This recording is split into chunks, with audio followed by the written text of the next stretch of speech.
ശ്രീ വിഷ്ണു ഭഗവാൻ ജനിച്ച ആ സാഹചര്യത്തില് ആ സൂതികാലയം വിഷ്ണുവിന്റെ സംയുക്തമായ പ്രഭയാൽ ശോഭിച്ചു. വസുദേവൻ നോക്കിയപ്പോൾ ആ പുത്രനിൽ ഭക്തവത്സലനായ മഹാവിഷ്ണുവിനെ കണ്ടു.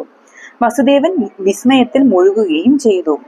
സൂര്യബിംബം താമരപ്പൂക്കളിൽ സഖ്യഭാവേന ചേർന്ന് ശോഭിക്കുന്നത് പോലെ ഭഗവാൻ ജനങ്ങളുടെ മാനസ പങ്കജങ്ങളിലും ശോഭിക്കുന്നു.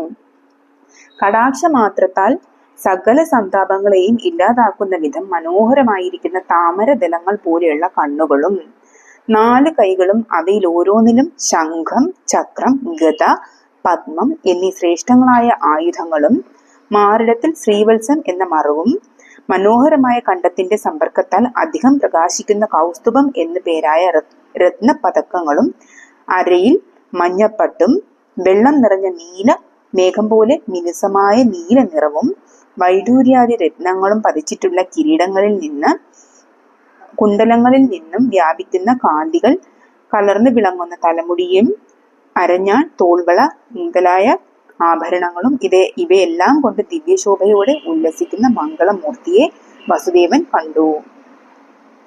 വസുദേവന്റെ കണ്ണുകളിൽ തെളിഞ്ഞു പതിഞ്ഞ ആ രൂപം ഭക്തന്മാരുടെ എല്ലാം മനസ്സിൽ തെളിഞ്ഞു നിൽക്കുന്ന അതേ രൂപം തന്നെയാണ്. വൈകുണ്ഠവാസിയായിരിക്കുന്ന മഹാവിഷ്ണുവിനെ ശാസ്ത്രങ്ങളിൽ എപ്രകാരമാണോ വർണ്ണിച്ചിരിക്കുന്നത് അപ്രകാരം തന്നെയാണ് ഇവിടെ ഭഗവാൻ വസുദേവ ദൃഷ്ടിയിൽ പ്രത്യക്ഷപ്പെടുന്നത്. കുറച്ചു ഭാഗം നേരത്തെ വിവരിച്ചു കഴിഞ്ഞു. ഇവിടെ സന്താപങ്ങൾ അകറ്റുന്ന കടാക്ഷത്തോടു കൂടിയ കണ്ണുകൾ, ശംഖ്, ചക്രം, ഗദ, പങ്കജം എന്നിവ ഓരോന്നിലും ധരിച്ച 4 കൈകൾ, മുത്തുമാലയും പതക്കമായി കൗസ്തുഭവും അണിഞ്ഞ് ശ്രീവത്സം എന്ന മറുകോട് കൂടിയ വക്ഷസ്, മനോഹരമായ ഉദര രോമാളി, ബ്രഹ്മാവ് നിവസിക്കുന്ന താമരപ്പൂവിനെ വഹിക്കുന്ന നാഭി, ഇവയോട് കൂടിയ പീതവസ്ത്രം ധരിച്ചവനും കൃഷ്ണവർണ്ണത്തോടു കൂടിയവനുമായ മൂർത്തിയെ വസുദേവൻ ദർശിച്ചു. തന്റെ പുത്രനിൽ ദർശിച്ചു. ആനന്ദസാഗരത്തിൽ ആറാടുന്ന മനസ്സോടു കൂടിയ വസുദേവൻ ഭക്തിപൂർവം എഴുന്നേറ്റ് നിൽക്കുകയും അപ്പോൾ കണ്ട ബ്രാഹ്മണർക്ക് 10,000 പശുക്കളെ ദാനമായി നൽകുകയും ചെയ്തു. മോക്ഷതുല്യമായ ആനന്ദമാണ് ആ സന്ദർഭത്തിൽ വസുദേവൻ അനുഭവിച്ചത്. ആ ആനന്ദത്തോടു കൂടി വസുദേവൻ ഭഗവാനെ സ്തുതിച്ചു തുടങ്ങി. ഭൃഗു മഹർഷി ഒരിക്കൽ മഹാവിഷ്ണുവിനെ കാണുന്നതിനായി ചെന്നു. അപ്പോൾ മഹാവിഷ്ണു പള്ളിനിദ്രയിലായിരുന്നു. ഭൃഗു മഹർഷി കോപിച്ച് ഭഗവാന്റെ നെഞ്ചിൽ ചവിട്ടി.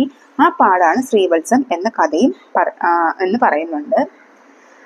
കാരുണ്യമൂർത്തിയായ ഭഗവാൻ, മായാകാരണ സ്വരൂപനായ അങ്ങയെ കാണാനായത് മൂലം ഞാൻ ഭാഗ്യവാനായി ഇരിക്കുന്നു. അങ്ങയുടെ